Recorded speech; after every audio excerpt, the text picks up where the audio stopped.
Teachers can take the chairs. Children, please spread yourself. Step up and then we can whisper.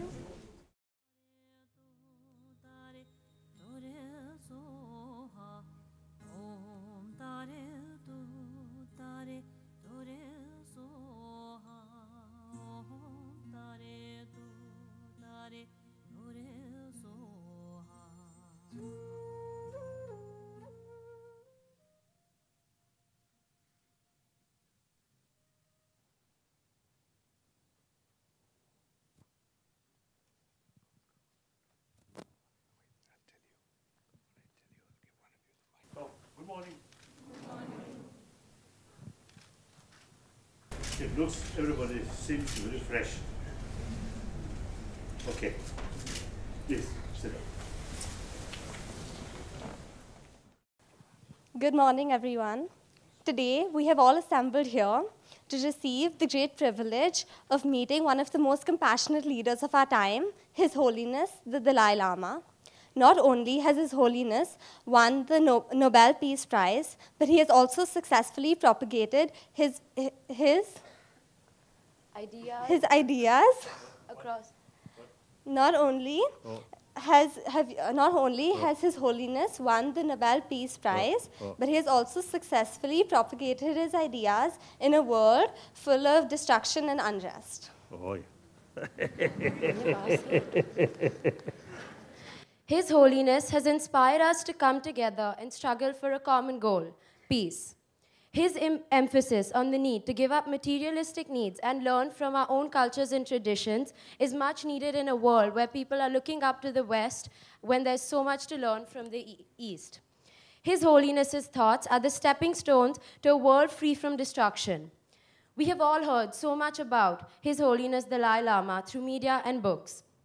You have been a great source of inspiration to us, and today we aspire to learn from you. As you are the greatest living legend in our time, we couldn't have asked for a better opportunity or a better person to influence our youth than you. Thank you. thank you. So, young brothers and sisters,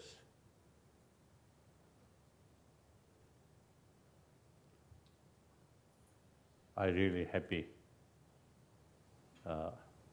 meeting with young, bright students, because you are the basis of our hope for better future. I, now nearly 78, my life quite a turbulent life, not due to nature disaster,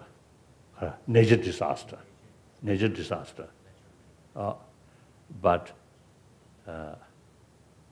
man-made difficulties, you see, create a lot of problems. So naturally, logically, anything which we created, then we also have the sort of the ability to reduce these things. If disaster due to nature, that's difficult, beyond our control. But man-made problem, certainly, say, we have the ability or opportunity to reduce these things. So I always telling, my generation belongs to 20th century. No. I'm just looking same generation who belongs to this century. So they are also one.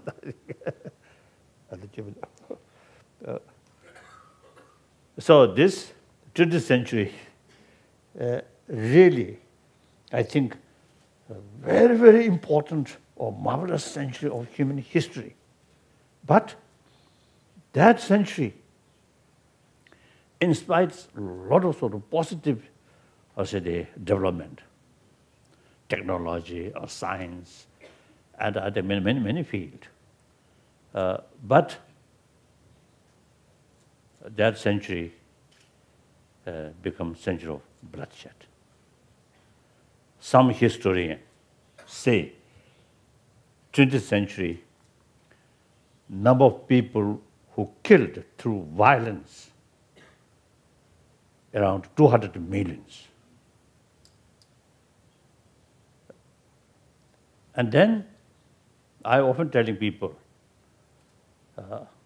such sort of immense sort of violence, including use nuclear weapon. If you see the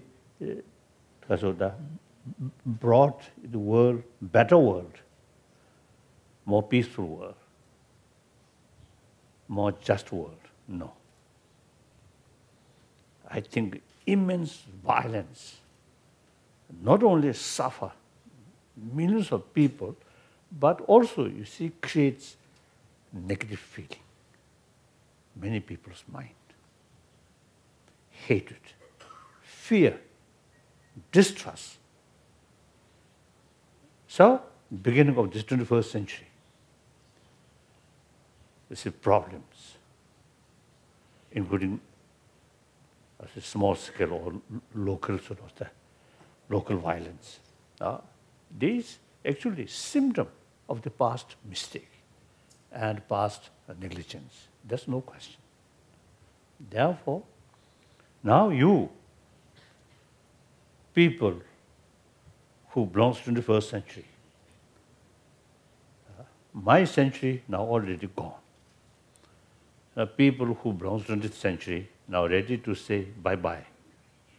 Now you, generation who belongs to the 21st century, this 21st century, 13 years, 13 years or 12 years passed. Now this is now 13th years. So remaining years yet to come. So this is just the beginning of 21st century. So you have the opportunity to create this century more peaceful century. Peaceful does not mean no longer any problem, no longer any potential of conflict. No. Potential of conflict will remain. Then the different views, different interests, always there. Then in spite that, you see, keep peaceful is through dialogue, not use force, not relying force, but only reasons and truthful, a dialogue. So I often used to telling people, 20th century become century of bloodshed. Now this 21st century should be century of dialogue. Any problem, still problem of human being, humanity.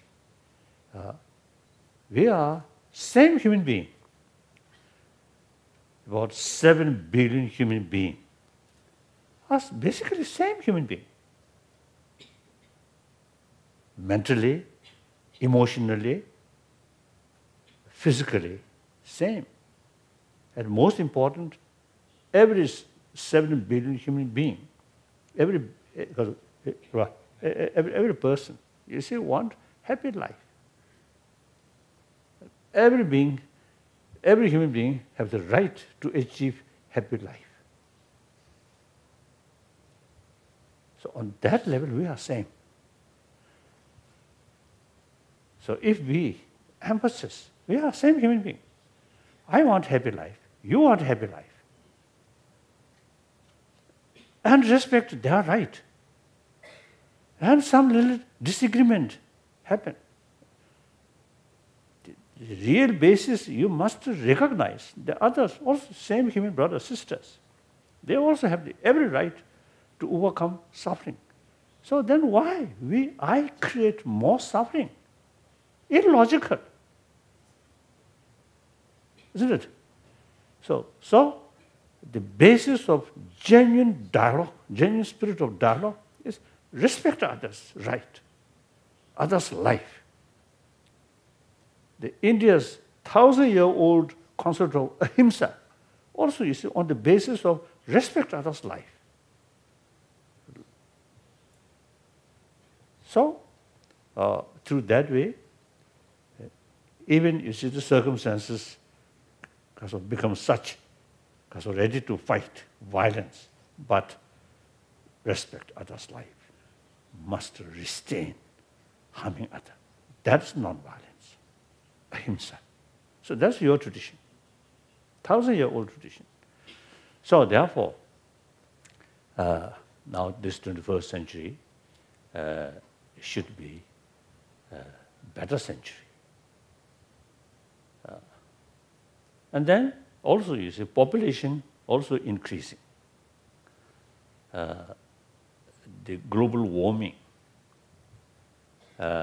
is also now increasing.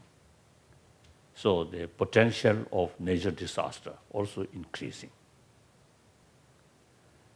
The nature resources also now some sort of limitations there. So this century will not be without a problem. Some problems.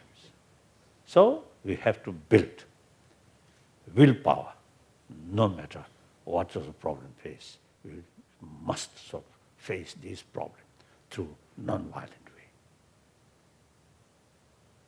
Clear? So I'm very happy meeting with a generation who belongs to the 21st century. And then another level, your Indian young brothers, sisters. Historically, I always telling my Indian friend, and or in public talks, I always mention, we Tibetan, since Buddha Dharma reached Tibet, we become genuine follower of Indian sort of the Buddhist tradition. So I usually describe you, Indian, historically our guru. We are your chela, your student. And sometimes I sort of jokingly telling people, we not only a chela of Indian guru, but also quite reliable chela. Reason, while all these rich sort of philosophical thinkings or knowledge develop in this country, as far as Buddhism is concerned, particularly in a Nalanda institution, I think several centuries, number of great thinkers, philosophers, used to come from Nalanda. Quite a major portion of their writing available in Tibetan translation. So we study these quite rigorously. So all our knowledge come from India. And while Guru's own land, a lot of sort of ups and downs, particularly Buddhism. Look now, Nalanda, on this now just has ruined, just one like that. So during this was a period, we, your student, kept this knowledge intact. So I think we can say we are quite reliable chela. We never forget your guru's knowledge, which we study, which we received that through centuries. We kept that. So we have something very, very special sort of relations. And then me personally, I usually describe, I am son of India. Reason, about 3 years ago, or 4 years ago, some overseas Chinese reporters, you see, one occasion, you see, our meeting. Then one reporter asked me, why you explain yourself, you describe yourself as a son of India. I think he felt this is political reasons or something. Then I told, look, my brain, every part of my brain filled by Nalanda thought. That's the Indian thought, Nalanda thought. Then this physical, about 3 years ago, then I told last 50 years, this body survived by Indian dals, Indian rice, Indian chapati. So some chapati is too much oil, some very good. So therefore, I consider I am son of India. So from that sort of thing, so on that level also I feel very, very happy and a great honor to have opportunity meeting with young, traditional gurus,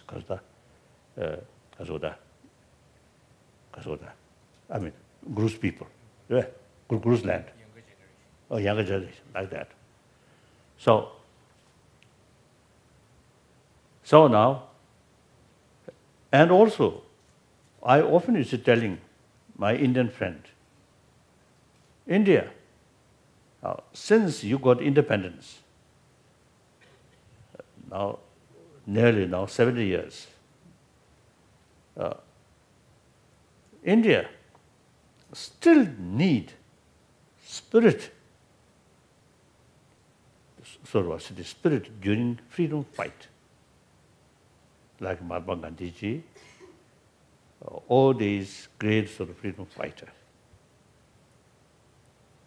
Their spirit, truthful, non-violent, principled, and fearless, selfishness.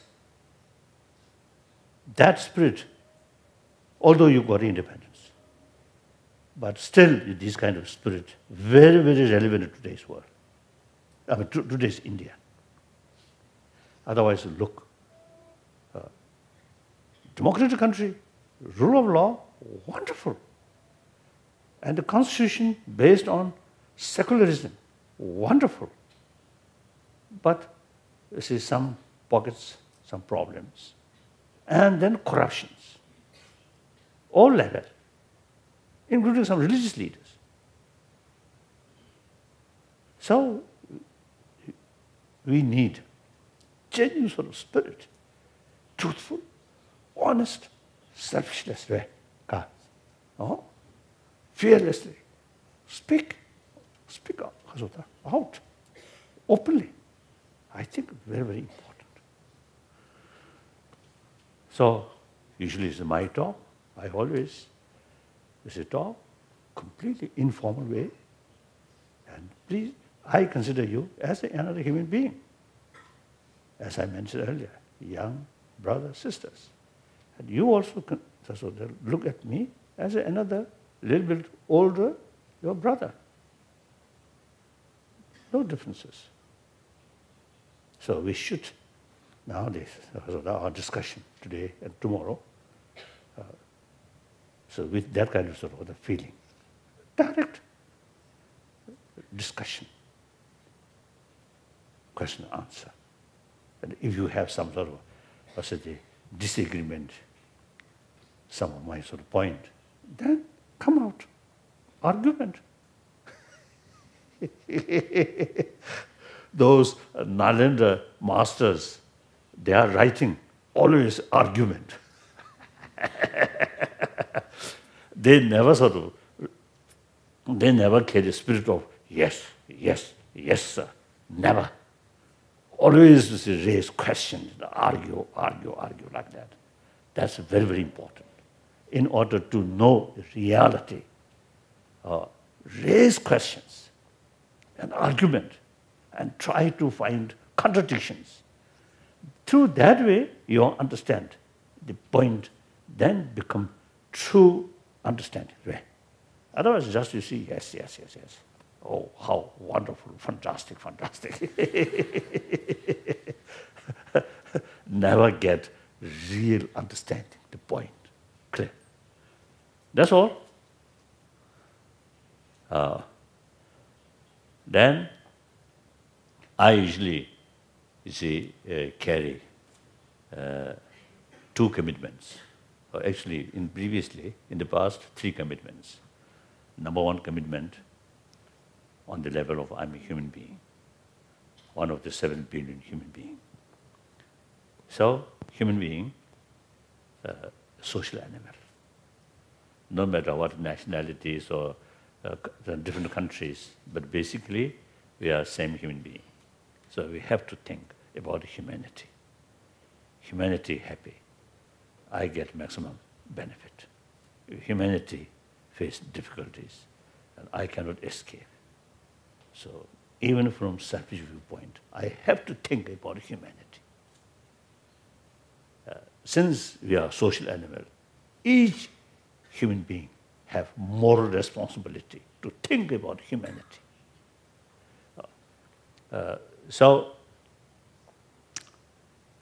Now, on that level,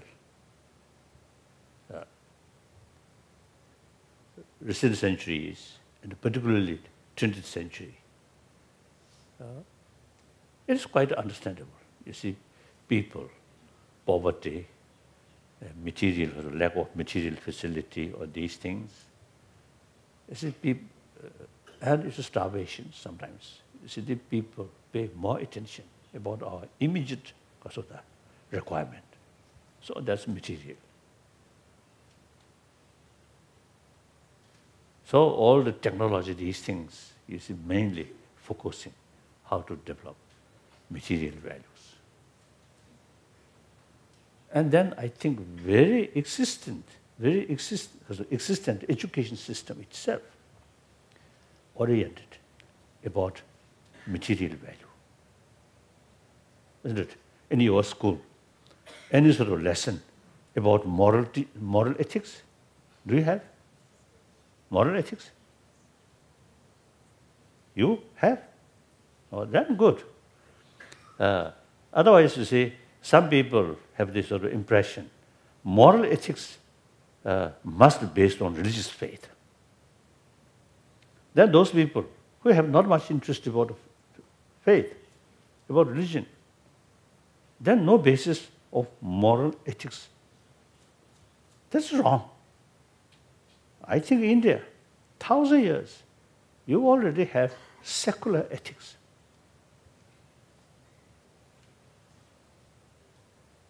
So, the secular means also, you see, respect non-believers. That's one time, Advani, our casuals of talk, Advani used to told me, since many centuries, India, you see, one school of thought that we call Charvaka, denying existence of life after life, and also denying any value of spirituality, nihilism. So he mentioned the Charvaka's viewpoint is concerned, you see a lot of sort of criticism and sometimes it's condemn. But person who hold that view refer rishi. So indicates respect. So therefore, we really need education, moral education about moral ethics based on secular, not based on religion. That's my main effort. So I use 3 sort of points. Our common experience, everybody come from our mother. Everybody, I think, received maximum affection from our mother. That's our common experience. Then those, you see, people who received maximum affection from our mother, the rest of their life, in deep insight, much happier. Those individuals who received less affection from our mother, or without mother, or with unwanted child like that, or abuse, the rest of life, in deep insight, no matter how smart outwardly, deep inside, some kind of sense of insecurity or fear always there. So that's our common experience. Then common sense. You look, our neighbors, those people, those family who have full of trust, full of affection, genuine friendship, no matter rich or poor, very happy family. Even millionaire or billionaire, lot of money, but distrust. Isn't it? Jealousy, each other, family member, among family member, jealousy or distrust. That family never be happy family. Clear? So that's, look, different sort of family, different people. Those community where genuine sort of love, affection each other, and there, the full of the spirit of cooperation there. So every family feel, if I have some problems, I can ask for some help from this side, this side, this side, this side. If family or community distrust each other, look this side, oh, I cannot trust.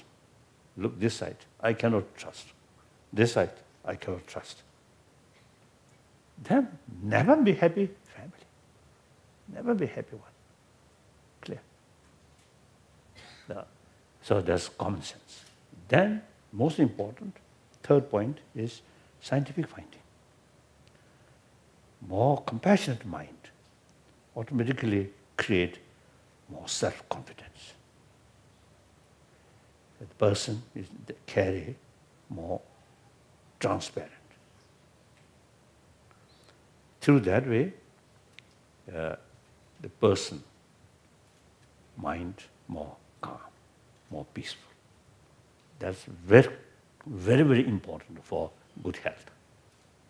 Constant fear, constant anger, hatred, actually eating our immune system. So a number of sort of well-known scientists, according to their sort of finding, for a happy person, they ultimately depend on our mental attitude. Mentally calm, peaceful person become then happy, or physically also is much healthier. So use 3 points, then make clear the material values important. That's only provide physical comfort, not mental comfort. I think you should sort of more research. I think those wealthier family, I think mentally more anxiety, isn't it? Anxiety brings suspicion, distrust.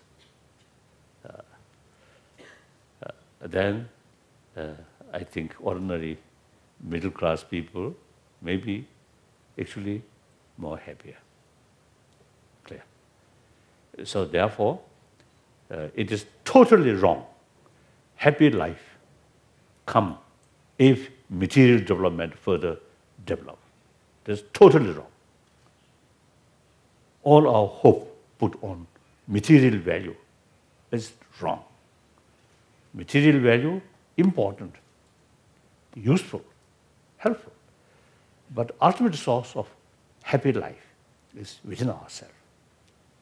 So, please pay more attention about our inner value. These inner value, from the birth, we already equipped these things, not newly cultivated way.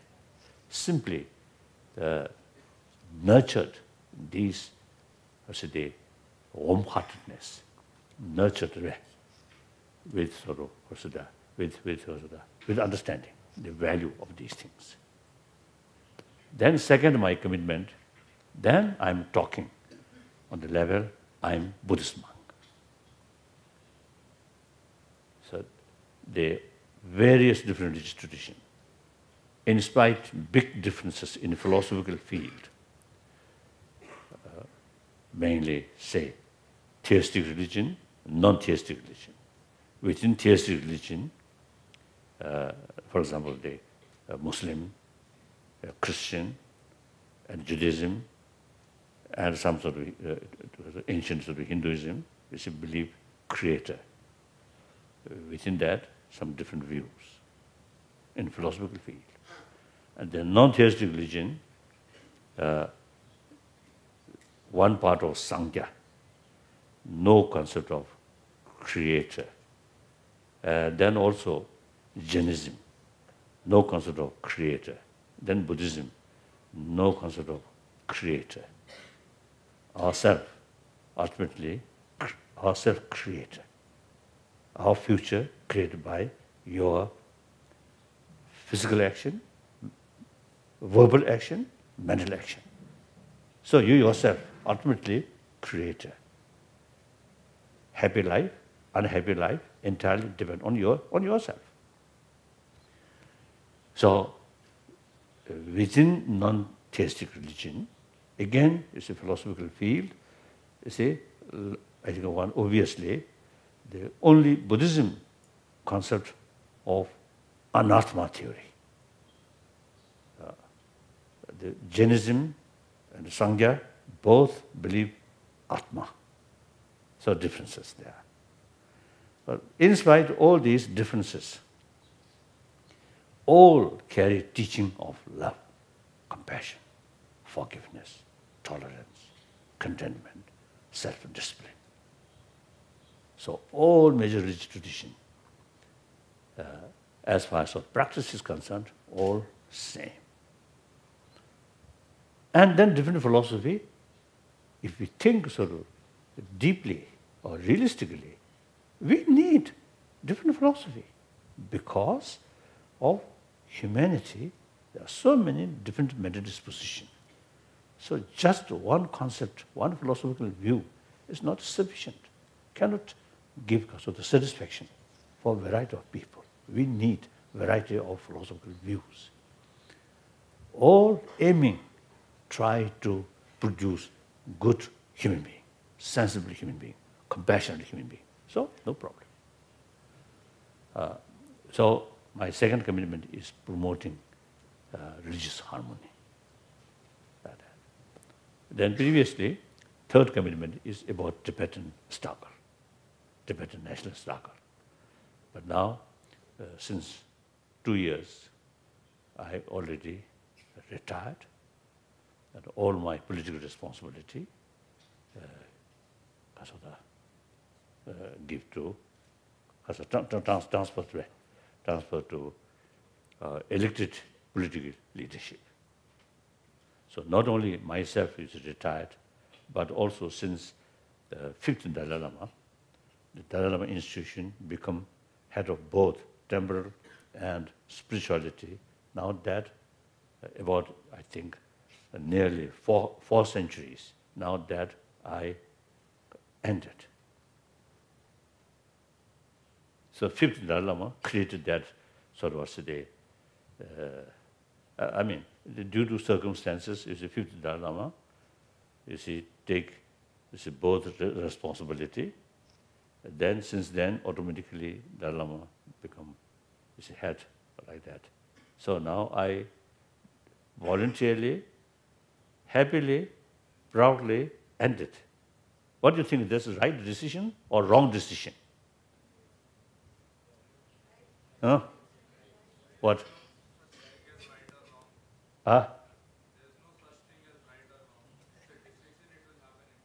가르쳤어. Right or wrong, just love to say. Okay. So okay. No. This is no. It's okay. So I have, you see, no longer the responsibility as a political leader. At the same time, I'm Tibetan. And more important, almost I think 6 million Tibetan, mainly inside as well as outside. You see, they trust me. So, morally, still I have some sort of moral responsibility like that. But technically, I already retired. So now, the 2 points, you also is a human being. So, you see, you have the responsibility. Think about humanity. Then, those believers, Hindus or Muslims or Christians or some other sort of believer, say you have the responsibility to build genuine, closer feeling among different follower of different faith, like that. So, now, question, answer, start. Good morning, sir. I am Chitwan Sharma, Happy Day School, Shivpuri. In this today's world, most people focus on happiness. And the basic ideology behind happiness has been made like that you should be satisfied with what you have. So does that mean that we should not be looking towards any progress?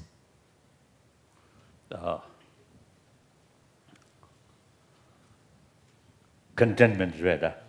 I think contentment. I always is telling people, material facility.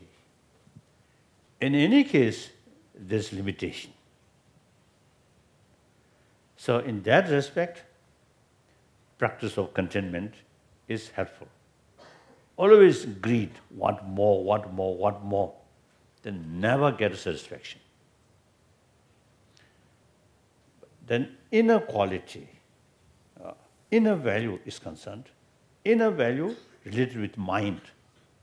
Mind, no physical. So mind can develop infinitely. So any sort of value about mind should not have contentment, so that your mind can develop further. For example, my own case. Now, nearly 78 years old. But still, whenever I have some time, I always read. Now, for example, in Dharamsala, my breakfast is some sort of books, mainly is Buddhist text, Buddhist philosophy or Buddhist sort of logics or these things. And while the mouth eating, my eye look. So whenever I have some time, I always study. So each day, the mental sort of knowledge, each day further develop, should not have contentment. Because it is nature can develop infinitely. Then furthermore, as a Buddhist monk, as you practice shamatha and practice vipassana, so your mind can develop some sort of different stages. According to my own little experience, you see, make effort continuously. Decade by decade, mind can change. Physical, now getting older, go like that. Mind, usually, if you really train, if you have sort of the basis of always analyze, use sharp mind, then physical become older, but mind still remains sharp. So contentment, two fields. One field where in any way, limitation, better contented. the field can develop infinitely, should not have contentment. Next question. Good morning, sir. I am Nidhi Khandelwal from Happy Days School. My question is, why more and more autonomy is given to China, as that country is creating several problems for our country, as they had captured our several parts? What is the reason behind it? Why they are not internationally pressurized? Karsa. This is a political question, no? Appearances, reality, there's always a gap. I think like you, young, full of enthusiasm, think when look different things, appears sometimes quite simple. Reality, not that simple. I think best answer, I think Prime Minister or Foreign Minister or those of the experienced officials, right? Diplomatic, I think they know better. So they will give you, I think, more satisfactory answer. Now, among Tibetan also, you see now, young Tibetans, see, they say, oh, we want independence. Since in the early 70s, we set up our mind, our policy, not seeking independence, but meaningful autonomy, which Chinese constitution itself, you see, provided, mentioned that. So therefore, meaningful autonomy is not against the Chinese sort of constitution or Chinese government. Now sometimes you see the totalitarian system. The party is the supreme sort of what's the power there. So sometimes you see, not properly sort of carry these sort of rights which mentioned in the constitution. So that's the problem. So we are not seeking separation. We are seeking genuine self-rule or autonomy. Some is Tibetan young people. You see, they, particularly now these days, you see, they really criticize our sort of stand, and you see, say, oh, we must now change this policy. Again, now here, appearances, the emotionally, oh, independence, something very fit. But the reality, no, not that simple. People's Republic of China, most populated nation, 1.3 billion population. Now economically becoming stronger. And military power also, of course, they really devoted about the military forces. Not easy. Then member of UN, Security Council, permanent member. So this, and then look now, for example, one example, Syria. I think everybody, whole world, you see, they showing real sort of anxiety, concern, and criticize. But actual sort of, they implement, so actually, you see, there's limitation. Clear. Unless Russia, China support, difficult. So world almost like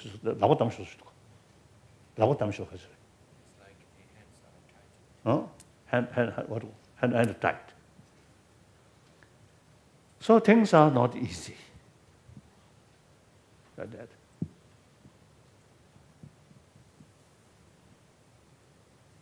But I think overall, you see, number of now Chinese,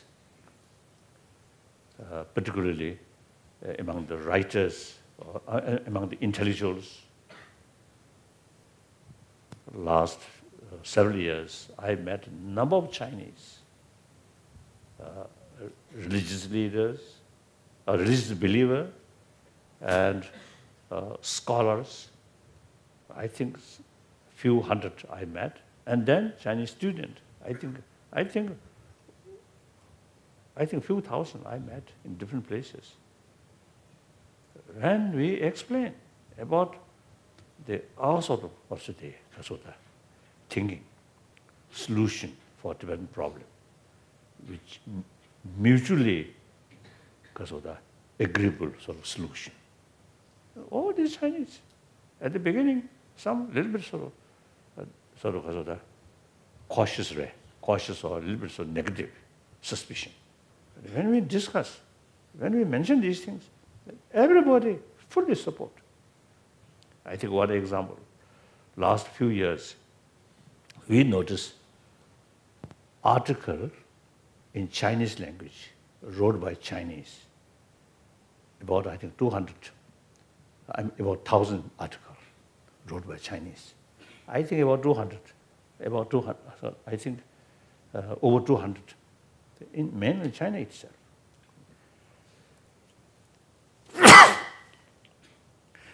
So all over 1,000 articles, all fully support about our midwave approach and very critical about their own government policy. So, ours also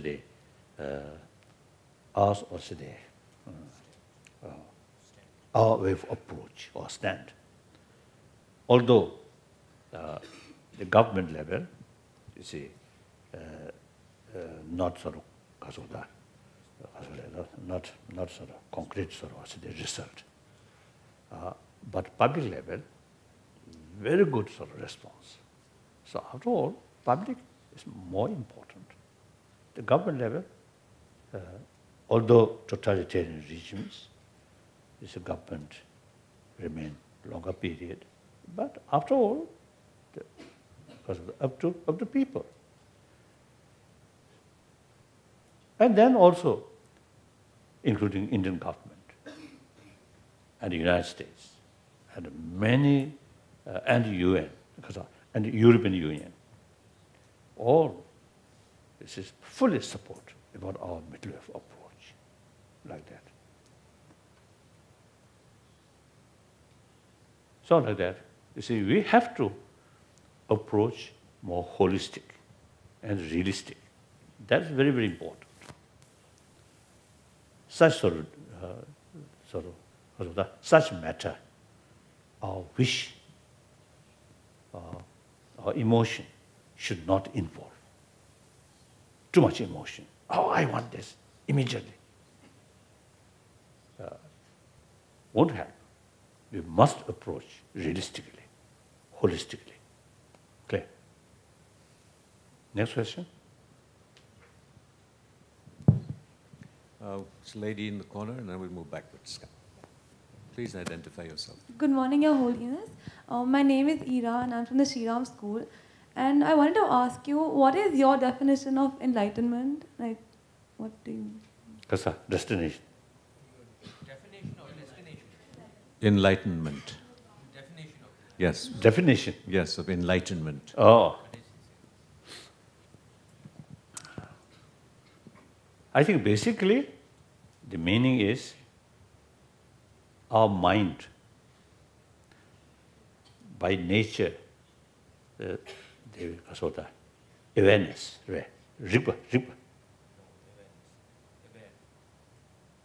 knowing.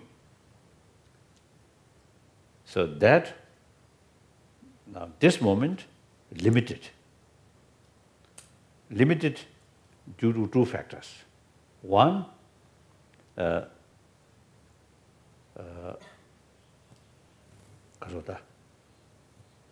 some kind of ignorance, more or less nature. And another one, actually distorted ignorance. Right? So you see these, firstly, I think the second, the distorted ignorance must remove step by step. Again now here, there's huge gap, appearances and reality. So we must investigate what's the reality. Only through clear understanding about the reality, then the ignorance which based on appearances will reduce. So now here, reality, according to Buddhism,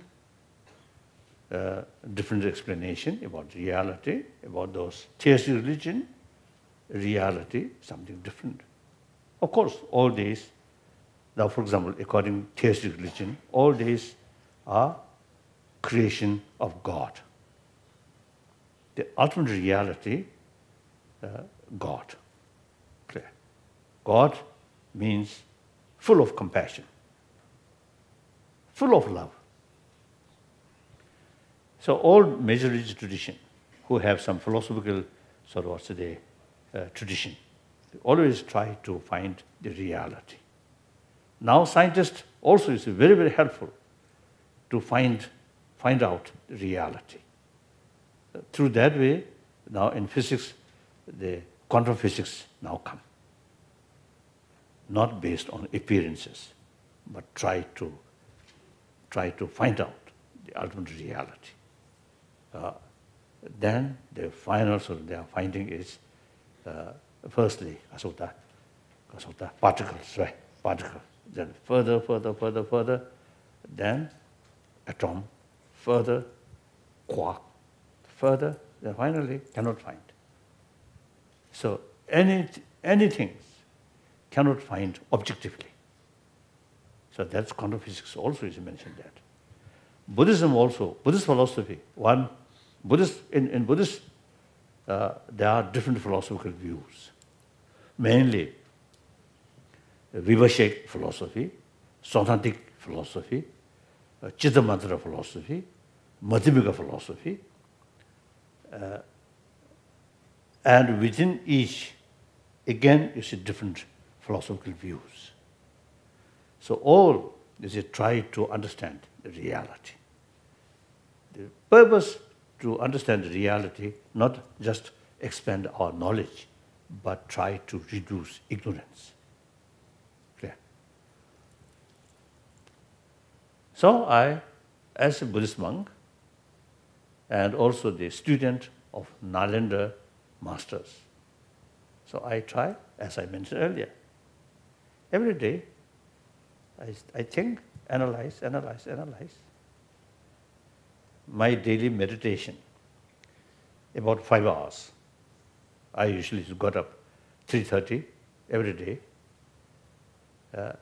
And then next 5 hours, some prayers, but mainly analytical meditation, vipassana. Not genuine vipassana, but some kind of similar practice of vipassana. Vipassana means investigation. Proper vipassana with help of samatha, samadhi or shamatha. So I have no experience about shamatha. My excuse is I have no time. Shamatha practice, you have to spend at least several months completely isolate, completely silence. That's impossible. Perhaps even I got some the possibility of that kind of practice. I may not carry because of my laziness. So my good excuse is I have no time. But the type of vipassana is analyze. That every day I practice that. About nature of I, self, nature of body, nature of mind, nature of time, nature of Buddha, nature of the world. always investigate, analyze. So very, very helpful. So some understanding about the reality, according to now Buddhism, particularly the Madhyamaka philosophy. Now, this very moment, if I remember about that thing, about that sort of philosophical views, then here you appears as a kasa mirage sabe. Kima? Migyu. Oh, mirage. So that effect, anger, attachment, these emotions, you see, based on grasping something, any object, grasping something absolute, something good, something bad, absolutely. That acts develop attachment, anger. One American scientist, I think scientist, Kasa Hong Ming ji sabi. Kasa Hong Ming ji. Kasa. Oh, Aaron Beck. When I met him, his age already 84. I met in Stockholm. Now I don't think he, no longer, I think, on this planet. So he told me, now he's a scientist. His long years, many years of experience, he concluded, when we develop anger, the object which we feel angry, that object appears something very bad. But the reality, that sort of negative thing about the object, 90% of negativeness is mental projection, he mentioned. That's exactly Nagarjuna's text mentioned that. All these negative emotion, destructive emotion, you see, comes, develop, this strong sort of grasping. The things are something absolute. So they understand about the reality. No independent, absolute existence, but everything is due to other factor. So through that way, appears independent, absolute, but understand no such things. That due to other factor, it exists. So the kasa, mirage, illusions. So it's quite helpful. Of course, I never say I have sort of deep experience, but still I have some sort of experience as a result of now I think the last 50, 60 years sort of practice or study. So these are the sort of way to reduce ignorance, distorted ignorance. Because that distorted ignorance is the basis of all this destructive emotion. Destructive emotion, firstly, is to destroy our peace of mind. Then through that way, violence, through verbal violence, physical violence come. Clear? Okay? Some answer? Enlightenment. Nature. What the? She wanted to know what is enlightenment. Do you have a question related to so that? just I mentioned it. You see, the mind, the very nature of mind is awareness.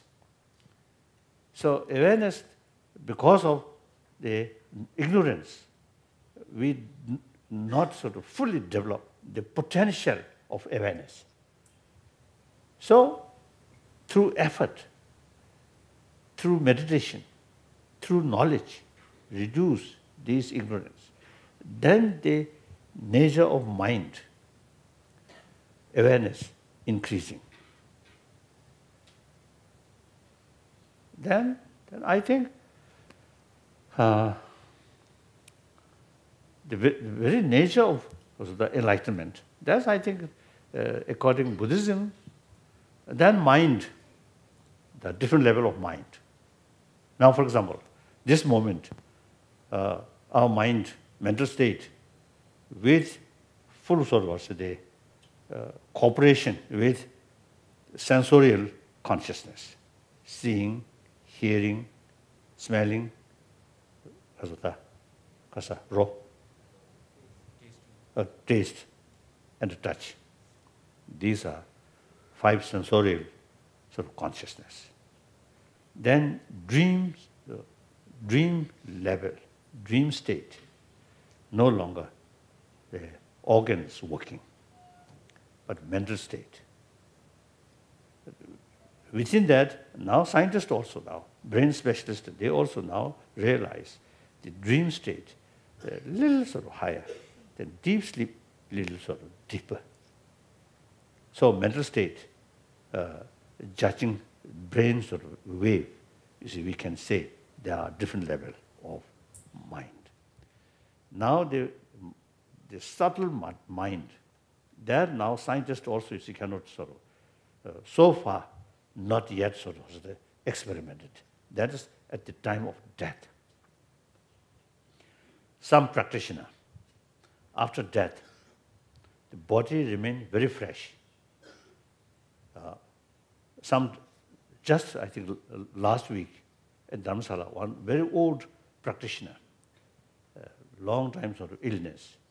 After his death, 5 days, his body remained very fresh. So such sort of case,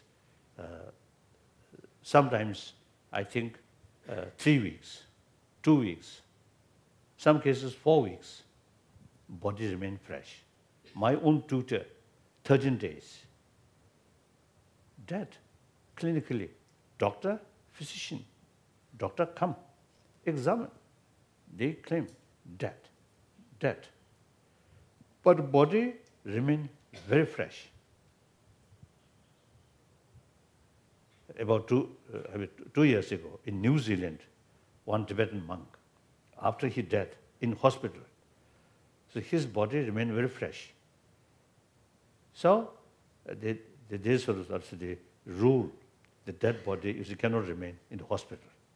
So then, in order to seek permission, remain dead body in the hospital, you see some doctors, you see, come examine, then clinically dead, but body very fresh. So okay, remain. It happened like that. So this, our explanation is the all grosser level of mind, which based on brain, is now no longer working, dead. But all these grosser level dissolved most subtle level of mind. That subtle mind still in the body. So there are sort of different level of mind. Clear? So that mind,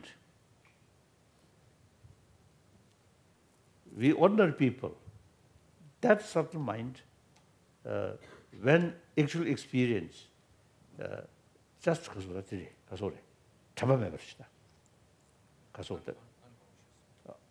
I don't know how to say, unconscious or I don't know. Although the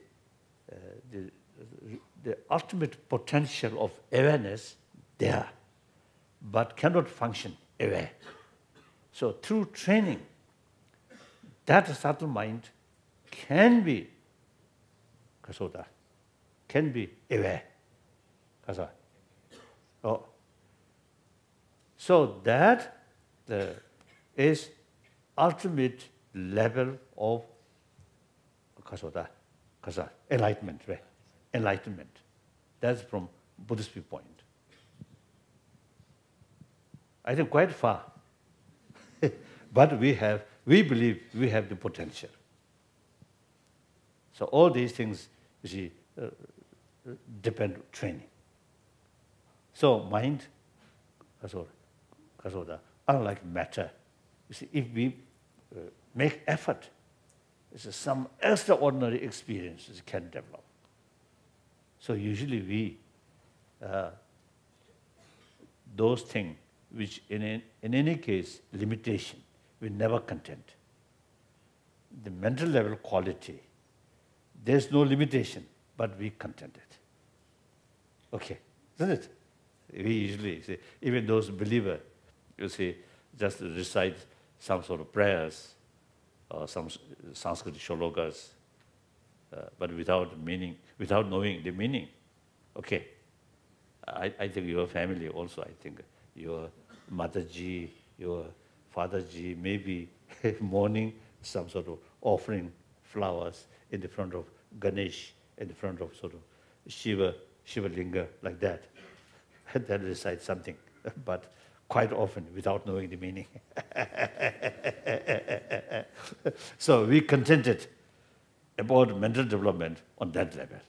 That's wrong. We must study, we must study.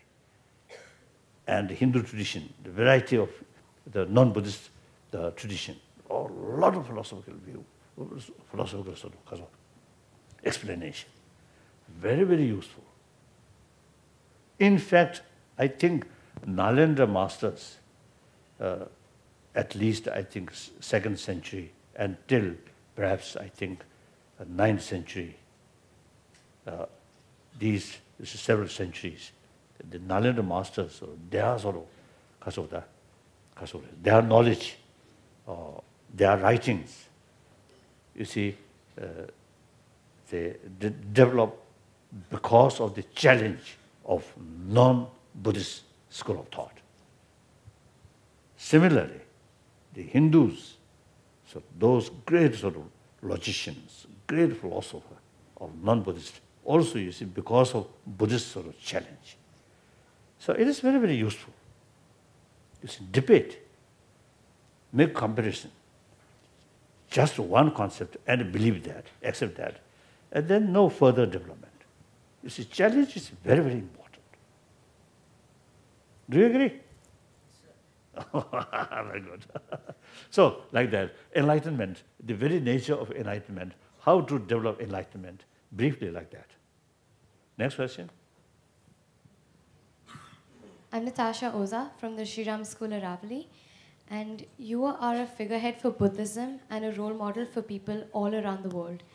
In today's day and age of competitiveness and the turmoil that we have, how do you channelize your feelings to good for Tibet and for the rest of the world? And how do you suggest we, as the youth of today, do the same?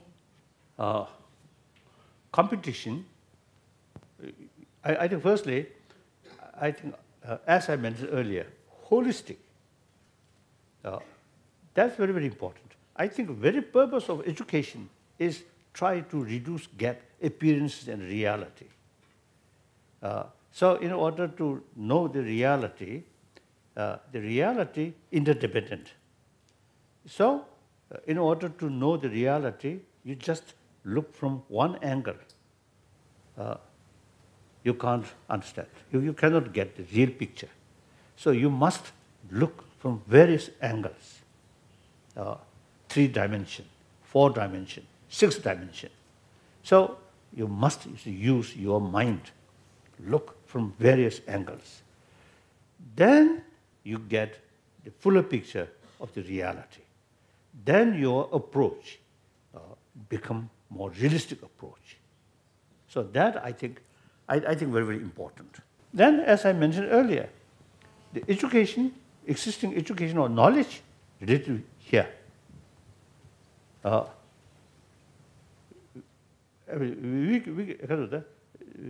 We notice, you see, there are some very brilliant mind, but something bad here.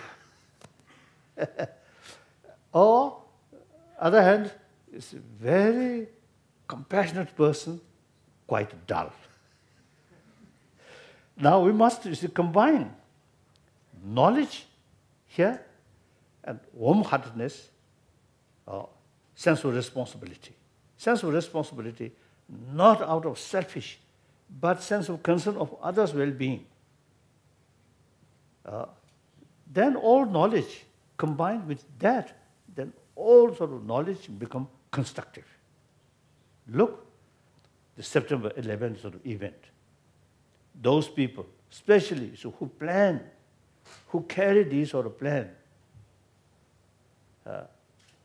brain is concerned, very smart.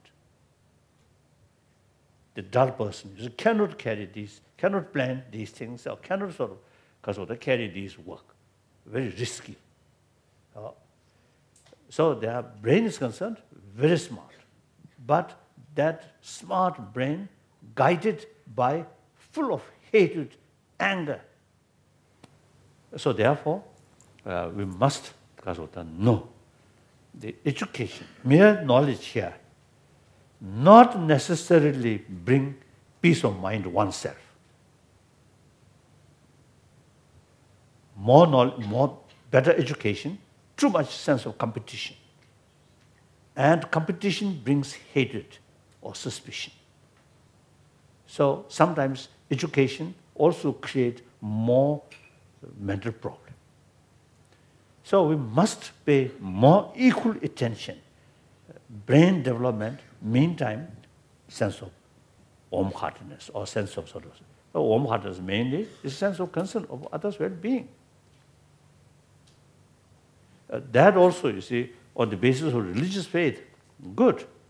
If you have not much interest about religion, then simply secular ethics, as I mentioned earlier, these things, we can develop warm-heartedness or sense of sort of concern of others' well-being. That, I think, is very, very important. For your own selfish sort of reason, your own sort of interest, even your sort of successful marriage with this sort of sense of compassionate sort of feeling here, your marriage will be happy marriage and long-lasting happy marriage. That here you see, I usually see telling some maybe a little bit of teasing those young ladies. You see, here I think not I think I haven't seen or some sort of because of color here and here like that. So they pay much attention about physical beauty, external beauty. But real beauty is here. Here, full of suspicion, full of hatred, full of anger. The external beauty, nothing. Those people who married,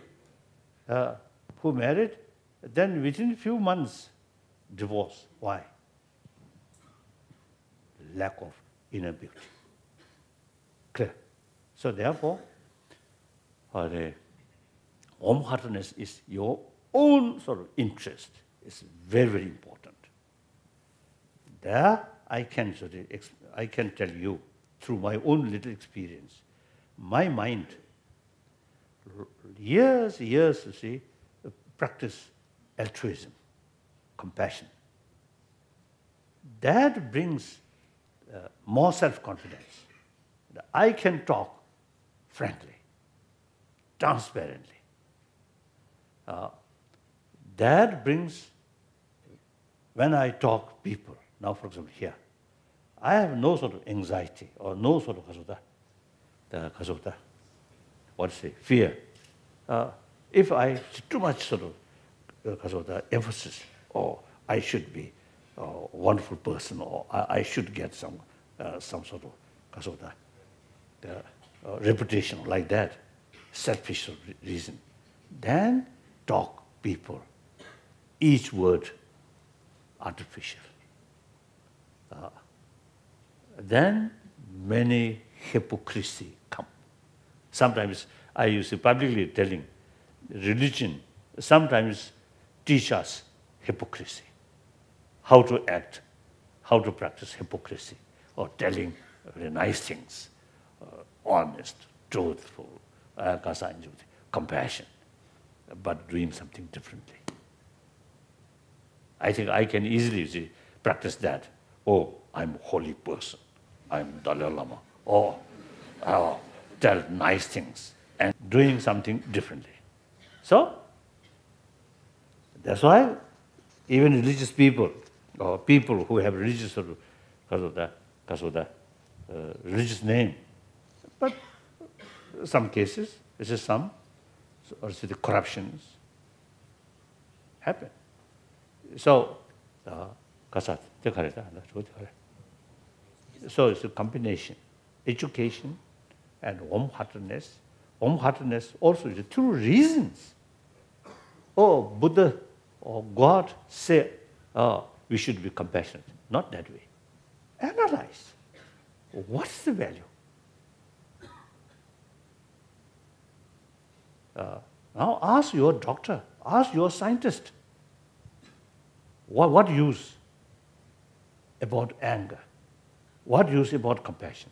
Then doctor, those because of that, experienced scientist, because of that, medical scientist tell you. So like that. So therefore, the more sense of concern of others' well-being, sense of concern of others' well-being, that's compassion. That really immense help to your own interest. And that really affect your body because of the physical health.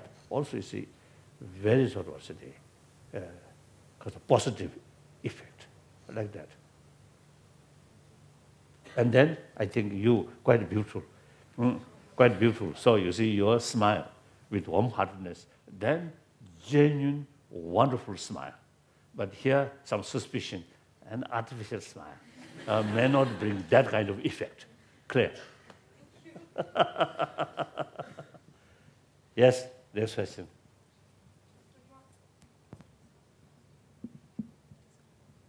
Good morning. I'm Prashika Dua from Happy Day School, Shivpuri. As you said, our young generation should have the spirit of fearlessness and selfishness for development of our country. If we are having that spirit, so at this stage of 15 or 18, what we can do for it? Main factor, your work or your aim should carry truthful, realistic, then self-confidence come. Self-confidence reduce fear. Even if someone argue or create some obstacle, you can talk. You can sort of argue.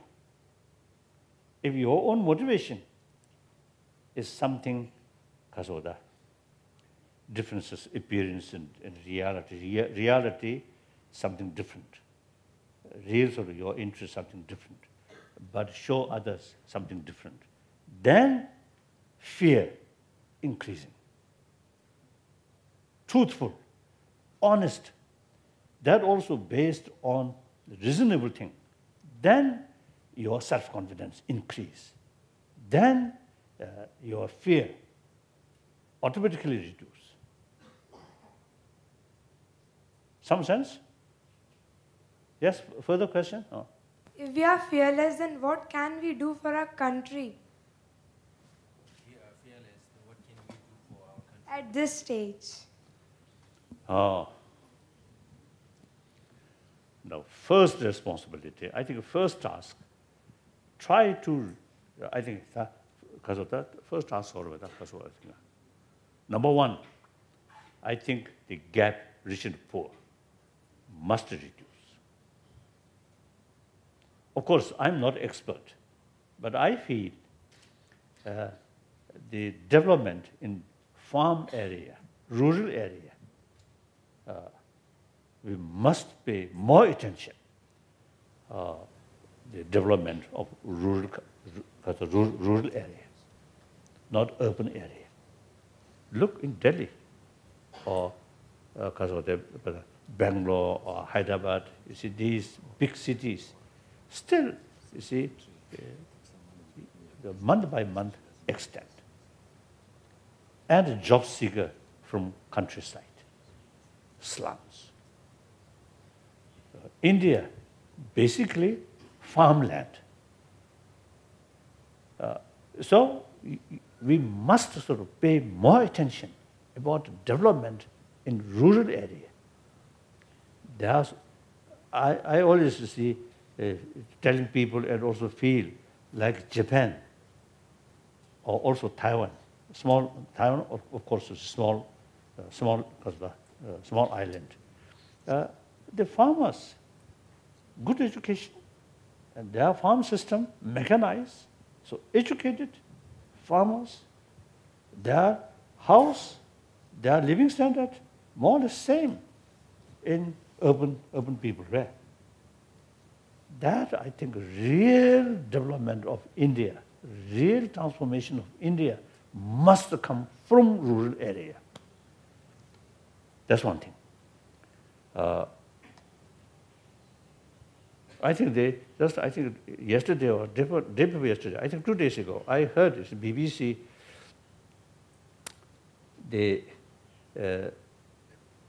as the parent, you see, working some sort of bigger town, one parent. So then the child left in their home, in their home. No?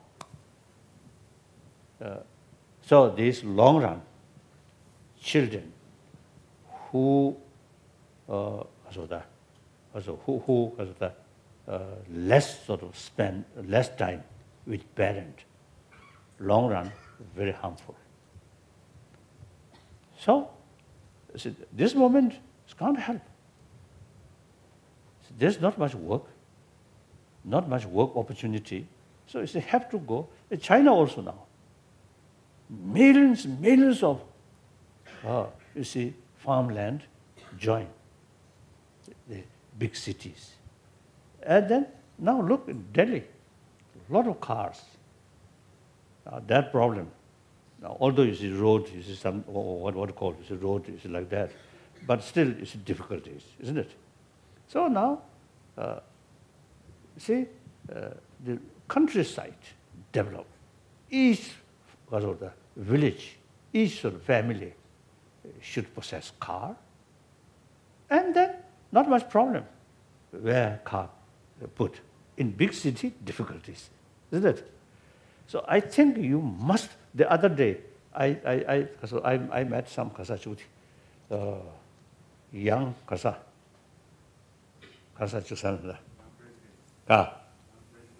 a young president of business. Oh, I told, you see, now time comes, you should pay more attention, development in rural area, and for development, school in rural area, and hospital.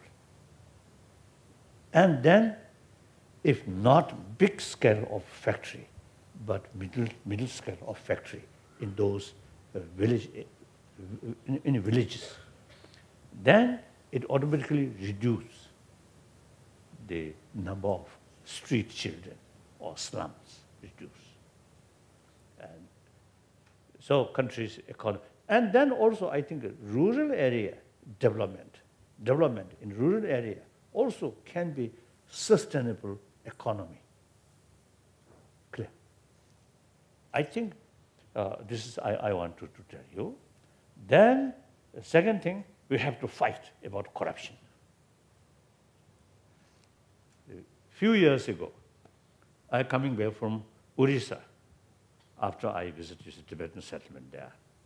And at the airport, while I'm waiting, one MP, parliament member, is also there. Then I just express, these rural area, particularly what called tribes, right? Tribes, or tribal area. You see some difficulties. So the local officials And the state government, even central government, must have some sort of plan to improve these things. Then he told me, some sort of plan there, some scheme there, but not implement properly. And then sometime in Ladakh, also the talk. Then some people told me they budget certain scheme. They more than half go to pocket. So finally, poor people suffer. So the corruption, I think we have to sort of talk. We have to remind, recently the rape, because of rape, someone rape. The incident, very sad. But anyway, it's helpful to remind the nation. It's a serious matter. Unless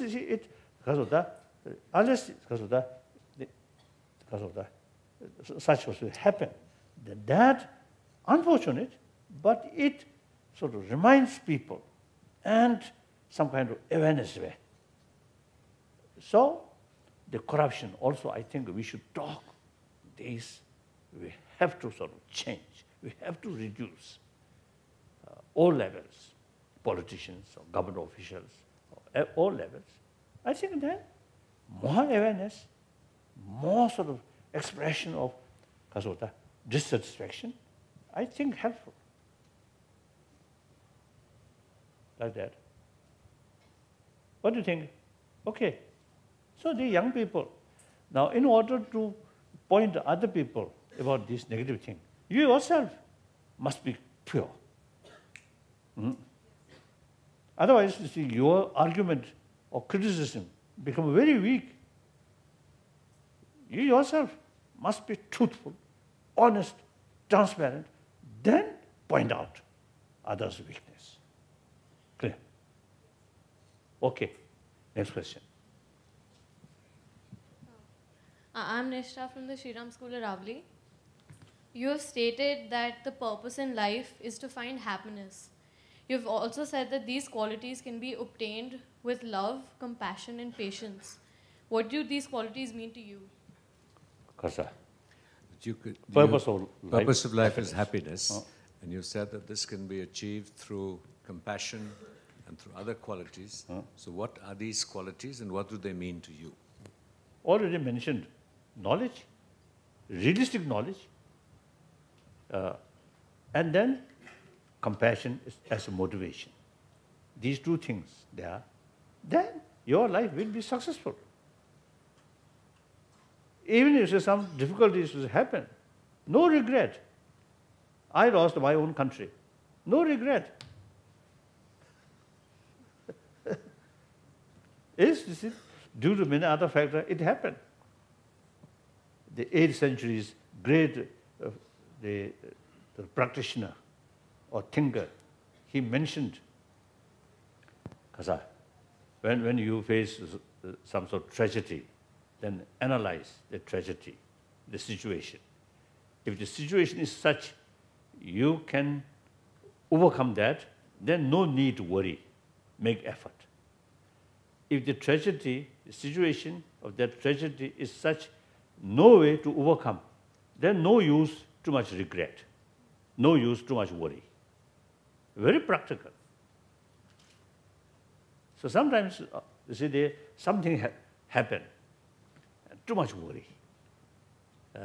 Then lack of holistic view. So only think about the negative thing, more worry, more worry. If you look the same event from wider perspective, or now for example, this is a tragedy, the rape or that tragedy. If you look only that, anger, sadness, but then, that very bad, very unfortunate, but it helped awakening. Where? At the national level. Then, you see, your anger, your sort of frustrations, some help reduce. That does not mean you accept that, like that.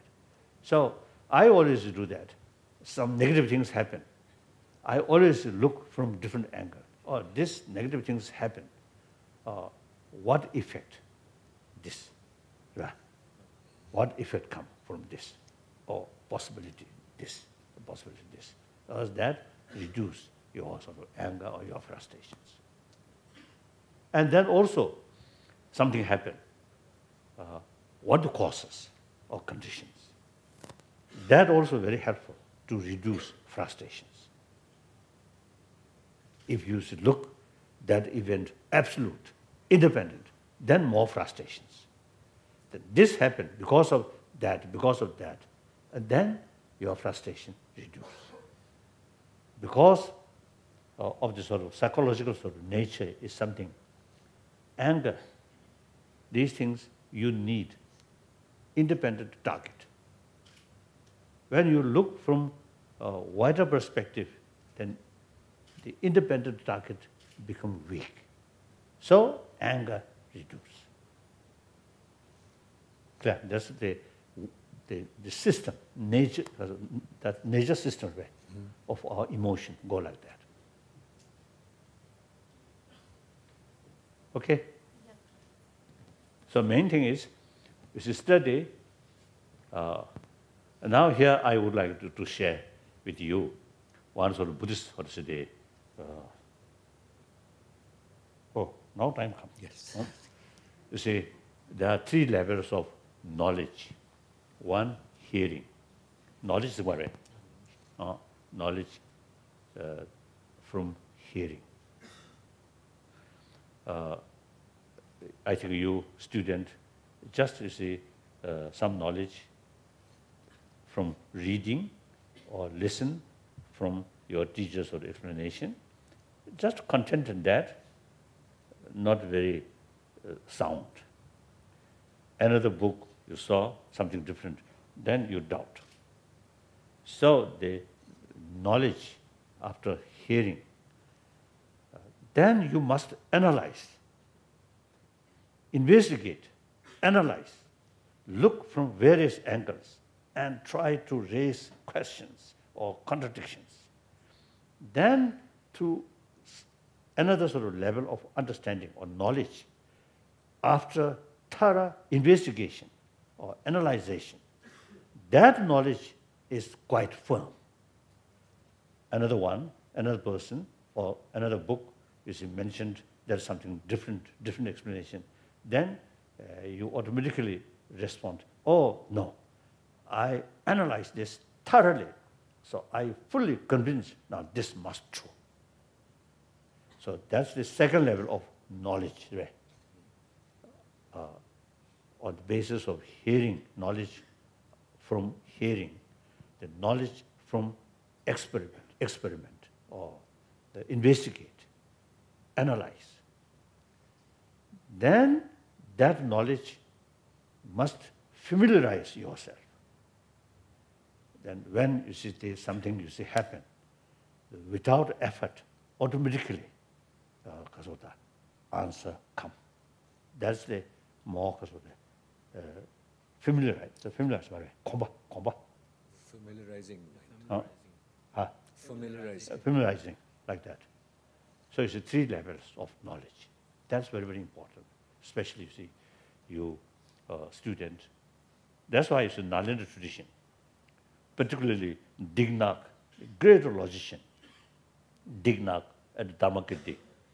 You see, they are writing, in their writing, it's a lot of explanation. It's how to analyze, how to debate. It's some sort of different ideas come, and how to sort of debate. These things happen. It's very, very helpful to sharpening your mind, to get deeper understanding, deeper knowing about the reality. Like that. Good?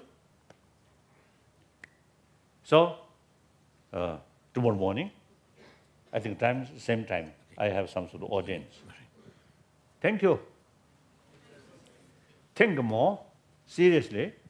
Then if you have some sort of questions or some sort of find some contradiction about my explanation, then bring tomorrow.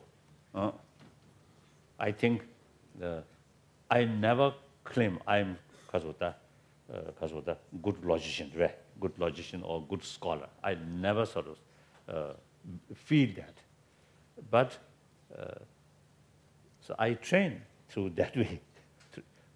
About 7, 8 years old, I already start training or learning how to debate these things. So therefore, I love debate. So tomorrow, some argument come. Then we can carry argument till our face become red. Thank you. Thank you. See you again tomorrow.